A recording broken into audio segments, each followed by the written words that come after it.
The story you're about to see is a big fat lie. No names have been changed to protect anybody.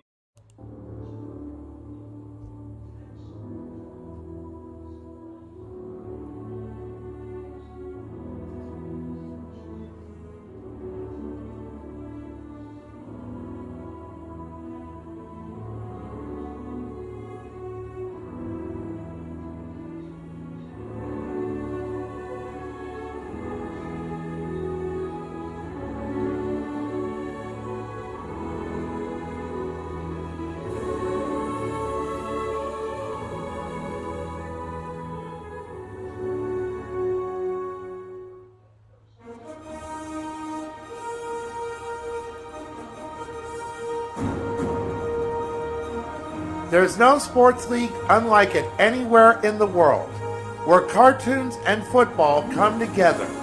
This is the United States Cartoon Football League, celebrating its 40th anniversary.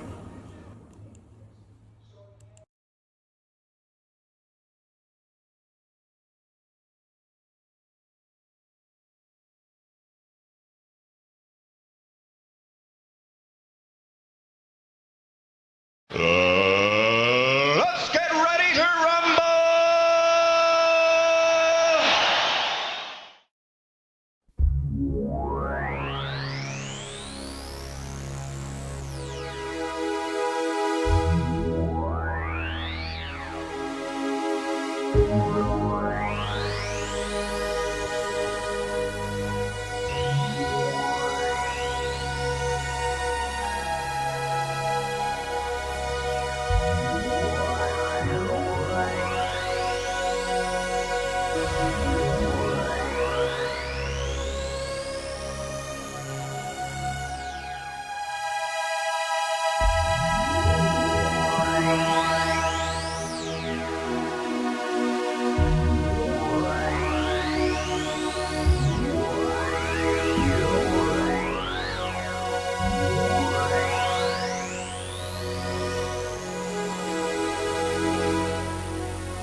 And now, the USCFL Network, in association with YouTube, presents the USCFL Postgame Show.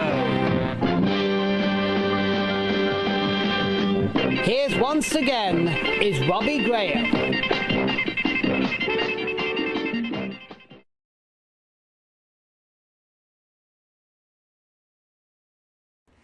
Greetings, cartoon and football fans. This is Robbie Graham of the USCFL Network, bringing you a day early the action and highlights of Week 7 of the USCFL's 40th anniversary season. The two teams that participated in that thrilling Game 8 overtime game are playing this week, but against different teams. And the question is, can the two teams that lost in Round 1 bounce back in Round 2, or will the teams that won in Round 1 keep up the winning streaks? You're about to find out. After a brief pause, we will talk about and present the highlights of Game 13 between the Nickelodeon All-Stars and the Cartoon Network All-Stars from Newark, New Jersey.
Welcome back.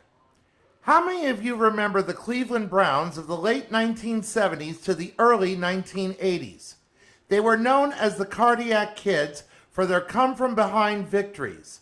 In the USCFL in 2021, it seems the Cartoon Network All-Stars have taken over this title. In Week 4, they defeated Marvel Comics in overtime. This time, they won by 1 point in the highest scoring game so far this season. Between Cartoon Network and the Nickelodeon All-Stars, they scored a combined 97 points. And at first, Nickelodeon looked as if they would win the game. Scoring began with a Mary Tess field goal for Cartoon Network. Then Nickelodeon tied things up at 3 with a Sam Manson field goal. Nickelodeon took the lead with a 1-yard touchdown pass from SpongeBob SquarePants to his castmate, Squidward Tentacles. A booth review proved the score was good, and Nick went out in front 10-3. The first quarter ended with a 3-yard touchdown run by Steven Universe and tied the game at 10. In the second quarter, it was all Nickelodeon with a Sam Manson field goal and a 3-yard touchdown run by Danny Phantom as Nick went into the locker room with a 20-10 halftime lead. In the second half, a combined 12 scores was made by both teams. In the third quarter, Steven Universe got his second touchdown run to cut the lead 20-17. As Cartoon Network tried to tie the game or take the lead 3 minutes later, Azula from Avatar: The Last Airbender intercepted a Johnny Bravo pass and ran into the end zone from 69 yards out.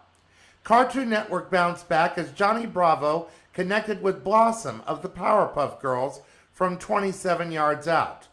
Sam Manson added another Nick field goal, and SpongeBob connected with Katara of Avatar: The Last Airbender to go up 38-24 at the end of the third quarter.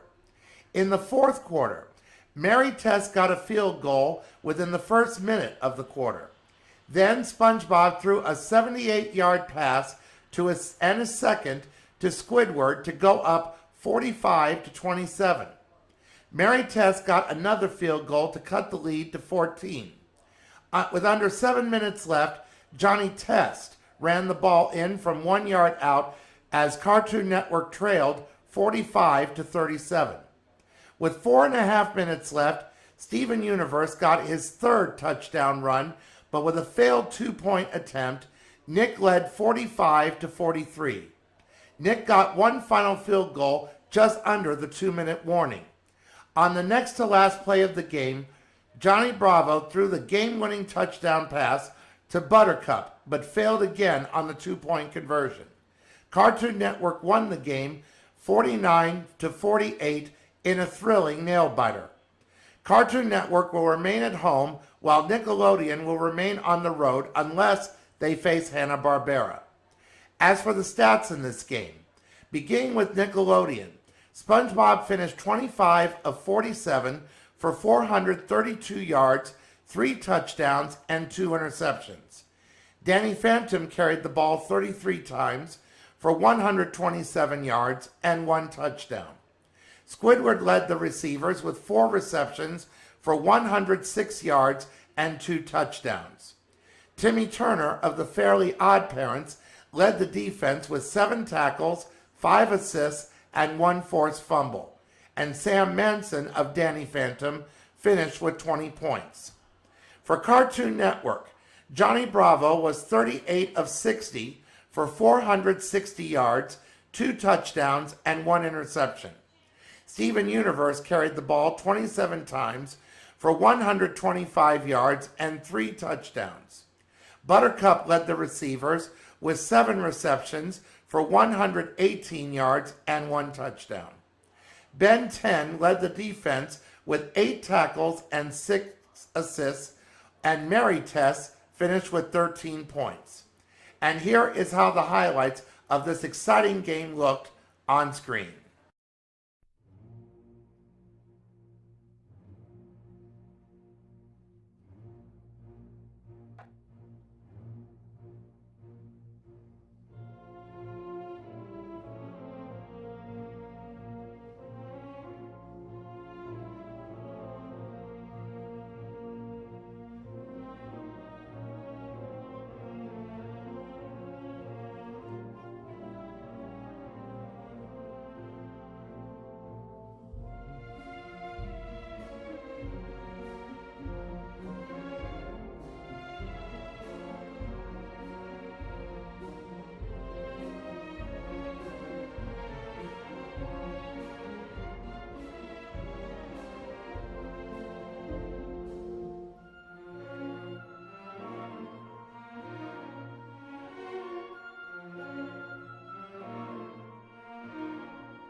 After this brief pause, we will talk about and present the highlights of Game 14 between the Marvel Comics All-Stars and the Fox All-Stars from Charlotte, North Carolina.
Welcome back. While Cartoon Network has become the Cardiac Kids for 2021, the Marvel Comics All-Stars have also provided their fans with some heart-thumping too. In Charlotte, Marvel Comics took on the Fox All-Stars, in which they too played a game that left fans on the edge of their seats until the final minute. Fox began the scoring with a 1-yard touchdown run by Philip J. Fry of Futurama. Then with a Milhouse Van Houten field goal, Fox led 10-0 after the first quarter. In the second quarter, Marvel Comics began their scoring with a Spider-Woman field goal. Then She-Hulk threw a 39-yard strike to Jubilee of the X-Men with an exciting catch in the end zone with 2 Fox defenders running with her stride for stride to tie the game at 10. Fox retook the lead with another field goal by Milhouse. Spider-Woman matched him to go into halftime tied at 13-13. Marvel Comics scored the only score in the third quarter with a third Spider-Woman field goal to go up 16-13. At the start of the fourth quarter, Milhouse's third field goal tied the game at 16. It remained that way until the 2-minute warning. Fox had 2 costly timeouts when both Philip J. Fry and Marge Simpson went down with injuries. Their backup, Steve Smith of American Dad, took over and scored the game-winning touchdown from 8 yards out. Bobby Hill of King of the Hill played spoiler as Marvel Comics were looking to tie the game and go into overtime when he intercepted the ball with 8 seconds left. Fox held on to win 23-16 and will remain at home for round 3, while Marvel Comics will play on the road unless they face Hanna-Barbera. As for the stats for this game, beginning with Marvel Comics, She-Hulk went 21 of 35 for 286 yards, 1 touchdown, and 3 interceptions. Wolverine had the worst performance for a starting running back as he had 26 carries for only 45 yards, averaging just 1.7 yards per carry. Jubilee may have had Marvel Comics' only touchdown. It was the Amazing Spider-Man who led the receivers with 5 receptions for 100 yards. Rogue of the X-Men led the defense with 5 tackles and 5 assists, and Spider-Woman finished with 10 points. For Fox, Bart Simpson went 22 of 34 for 206 yards and 1 interception. Philip J. Fry carried the ball 27 times for 127 yards and 1 touchdown. Lisa Simpson caught 5 passes for 93 yards. Bobby Hill led the defense with 4 tackles, 1 assist, and 1 interception. Haley Smith of American Dad was the game MVP with 2 tackles, 5 assists, and 2 interceptions. And Milhouse Van Houten finished with 11 points. And here's how the highlights of this game looked on screen.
After one final pause, we will preview the final two games of round 2 along with the answer to last week's trivia question and this week's question.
Welcome back. Before we reveal the answer to last week's trivia question, take one final look at this chart.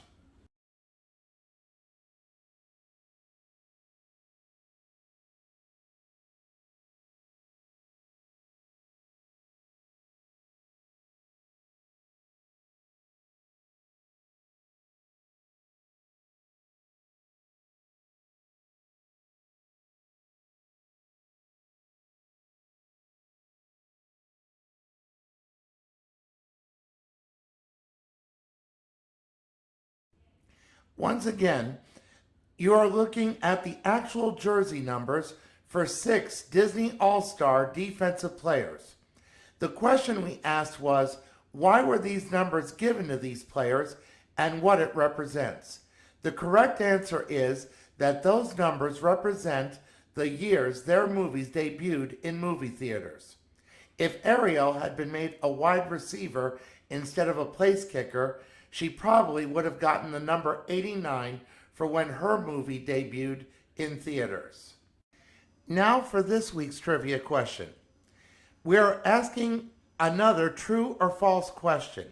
Remember, true or false questions don't have a degree of difficulty, for you have a 50-50 chance of being correct. And remember, if you participate in our trivia challenge, please put your answers down on paper, for you might accidentally give away the correct answer in the comments section. Check back with us every week for the answer to the previous question. And now here is the question for this week. Animator Butch Hartman, creator of the Fairly Odd Parents, Danny Phantom, and Tough Puppy, once appeared on a game show. We'll have the answer for you in 2 weeks. And now we'll wrap it up for Week 7 of the USCFL's 40th anniversary season. We'll be back in 2 weeks as we will talk about and present the highlights of Game 15 between the Hanna-Barbera All-Stars and the 80s All-Stars from Miami, and Game 16 between the DC Comics All-Stars and the Classic Cartoon All-Stars from San Francisco. The results of these final 2 games will help to determine who will play who in round 3. And until Sunday, May 30th, this is Robbie Graham of the USCFL Network wishing you peace. Take care and stay safe.